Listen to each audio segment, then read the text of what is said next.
Hey everyone, my name is Charlie Davis. I'm a longtime sales engineer, and I'm very excited to show you the brand new Line 6 DL4 Mark II. The first DL4 was released back in 1999 and has been on countless professional pedal boards since its release. It was the first delay pedal that combined lots of different delay sounds to pick from, along with the ability to easily save presets.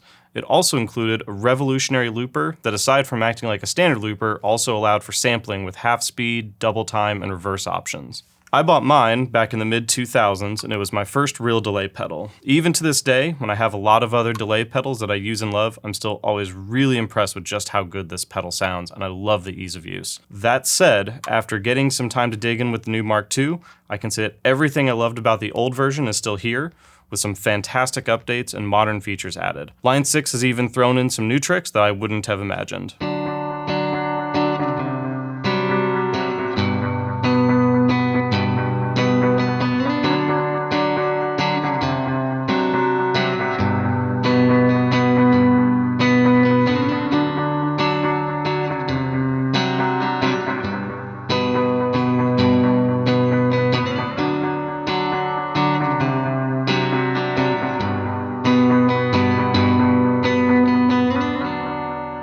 The first thing you'll notice about the new DL4 is the physical shape of the pedal.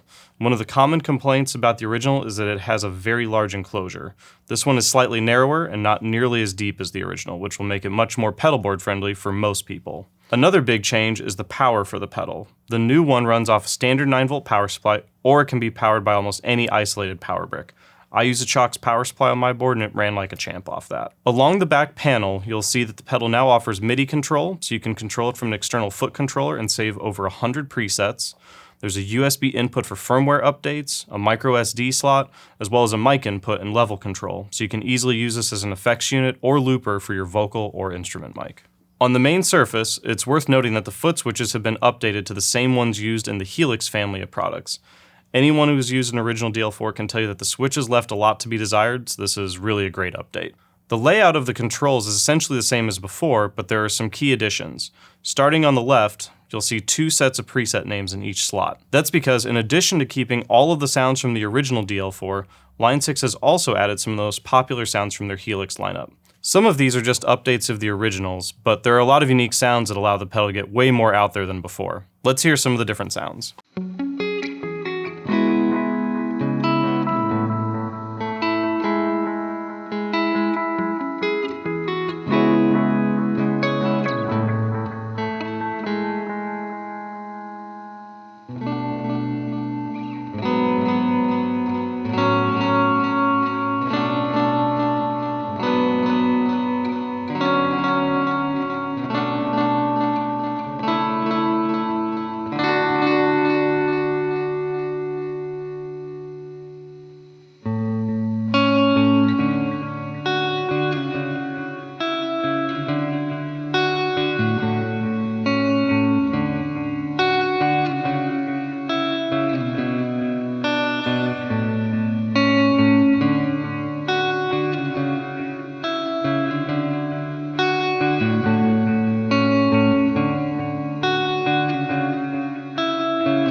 You may have noticed you're hearing a reverb mixed in with the delays, but I can promise you we don't have a reverb pedal on, and the reverb on our amps is turned off. That's because Line 6 included 15 reverb algorithms from the Helix as well. There's one assigned to each of the delay spaces. To access them, you just hold down the Alt button while turning the knobs. Holding down that button also turns all the other knobs into controls for the reverb. Repeat is your decay time. Tweak will control a different parameter for each algorithm. Tweeze controls the order of the delay and the reverb, and the mix control controls the mix level of the reverb. These reverb sounds can be saved as part of each preset as well, so when you switch to a different delay, you can also switch to a different reverb. Let me show you some of the different sounds.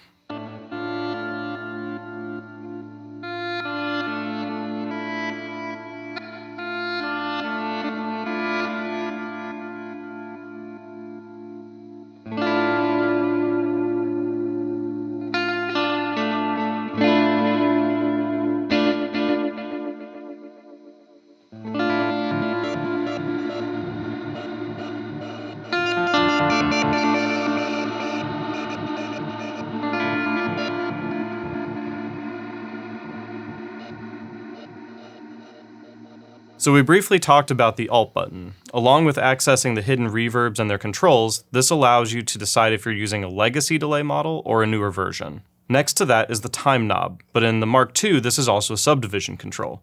This allows you to dial in the time of the repeats like you would on a normal delay pedal, or tap in a quarter note with the tap tempo, and then subdivide that so you can more easily get different rhythms with the delay repeats. To do this, you simply hold the Alt button, turn the time knob to the subdivision you want to use. The other main difference on the surface is the tap tempo switch itself. For starters, the pedal now allows you to assign a global tap tempo. In the old version, your delay time was saved in each preset.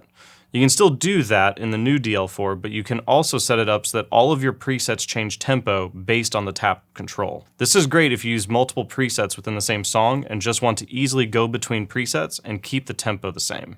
Aside from performing a standard tap functionality, you can also assign the switch to do a wide variety of other tasks. For one, you can actually save a second bank of 3 presets and toggle which bank you're on from the tap tempo switch. It can also be used to create infinite repeats for whatever preset you're on. One of the coolest functions though is that it can work as a simple one-switch looper. So if you're a person who likes having a looper but doesn't need an in-depth 4-button option, this is a great way to easily get a simple looper while still having access to your delay presets. What really opens this pedal up even further is when you hook up a 2-button foot switch to the external pedal jack. Think of this as adding 2 more tap switches that can be assigned to any of those controls I just discussed. In my case, I have it set up so that the built-in tap control is for switching between 2 banks of presets. The first external foot switch momentarily sets the repeats to infinite so I can get some cool runaway effects, and the second foot switch is my tap tempo. I have that set to be a global control, so I essentially have 6 delay presets that I can access on any song and have them all locked in at the correct tempo of the song.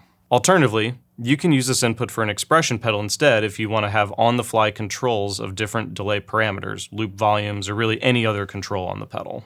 I'm not going to get too much into the looper since it's basically the same operation as the original. That being said, Line 6 has greatly increased the available looping time. Also, if you insert a microSD into the back of the unit, it will save whatever loop you last played into the pedal. So that about wraps up the introduction to this pedal. As always, if you want to order one of these or have any questions, please call your Sweetwater sales engineer and they'll be happy to help. Take care.